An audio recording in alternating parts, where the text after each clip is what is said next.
कार्यक्रम से लोग क्या समझना चाहेंगे और कौन पदाधिकारी कहां से आए हैं और पद नाम से बताने का प्रश्न। देखिए, आज भीम आर्मी जय भीम संगठन के नेतृत्व में आज लखनऊ में कैडर बुलाया गया था जी, जिसमें कि प्रदेश, संभाग, मंडल और जिले के पदाधिकारी बुलाए गए थे।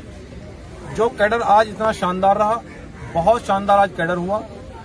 जो बाबा साहब डॉक्टर अंबेडकर का अधूरा सपना है और जो मान्यवर साहब काशीराम जी ने बहुजन समाज को शासक बनाने का जो सपना देखा था, उसको पूरा करने के लिए हमारे साथ में हमारे बीएसपी के पूर्व राष्ट्रीय अध्यक्ष, राष्ट्रीय कोऑर्डिनेटर श्रद्धेय हमारे बड़े भाई जयप्रकाश जी भी हमारे साथ में इस आंदोलन में बड़ी मजबूती से खड़े हुए हैं। हम इस आंदोलन को पूरे देश के अंदर इतना मजबूत करने के लिए जा रहे हैं कि जो लोग ये कहते हैं कि अब बहुजन समाज शासक नहीं बन पाएगा, जो लोग ये कहते हैं कि बहुजन मूवमेंट अब कुछ नहीं कर पाएगा, लेकिन आज बहुजन समाज के युवा ने ये तय किया है और उन्हें ये ललकारा है कि ईमानदार बहुजन मूवमेंट के लोग आज भी समाज में काम कर रहे हैं। आज भी जो ईमानदार आंदोलनकारी हैं, जैसे हमारे श्रद्धेय जयप्रकाश जी हैं, वो कहीं किसी पार्टी में नहीं गए।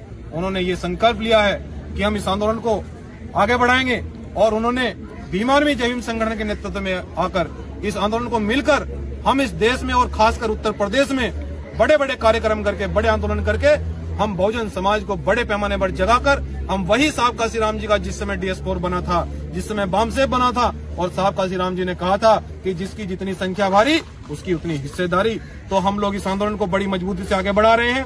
आज बहुजन समाज का युवा क्या चाहता है, वो बहुजन देश आज क्या चाहता है। पहले बाइकों से चलते थे, अब हवाई जहाज से चल रहे हैं। तो समय समय पर परिस्थितियां बदलती रहती हैं, लेकिन हम लोग साहब काशीराम जी की बात कह रहे थे कि हम गरीब लोग, हम गरीब मजदूर किसान लोग इतने बड़े बड़े पूंजीपतियों का मुकाबला कैसे करेंगे।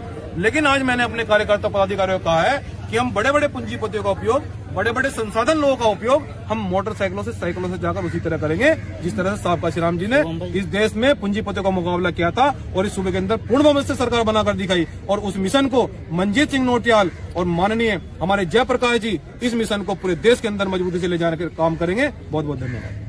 कार्यक्रम किस जगह कहाँ पर किया गया है? ये कार्यक्रम इको गार्डन लखनऊ में किया गया है और जिसमें कि आज हमारे मुख्य वक्ता के रूप में जयप्रकाश जी उपस्थित थे। बहुत सारे प्रदेश से लोग आए, बहुत सफल कैडर रहा और आगे आप देखते जाइए। मैं बहुजन समाज से खासकर एक अपील करता हूं कि आपने एक नए बिकने वाला आंदोलनकारी तैयार किया है, आपने एक नए बिकने वाला नेता तैयार किया है। तो वही साहब काशीराम जी कहे थे कि मुझे बिकाऊ नहीं, मुझे टिकाऊ आंदोलन की जरूरत है और उनका बेटा टिकाऊ आंदोलन करके दिखाएगा। धन्यवाद। यूपी में के मुख्यमंत्री योगी आदित्यनाथ ने भी बयान दिया है कि बटोगे तो कटोगे, इस पर आपका क्या कहना है? हम न बटेंगे और न कटेंगे, हम केवल अब बहुजन समाज के लोग डटेंगे, संविधान को हाथ में लेकर गांव गांव तक जाकर ये समझाएंगे कि जिसकी जितनी संख्या बारी उसकी उतनी हिस्सेदारी, आरक्षण जमीन लेकर रहेंगे। इसलिए न बटेंगे न डटेंगे, केवल न बटेंगे न कटेंगे, केवल डटेंगे और लड़ेंगे। भैया जिंदाबाद, जिंदाबाद, जिंदाबाद, जिंदाबाद, जिंदाबाद।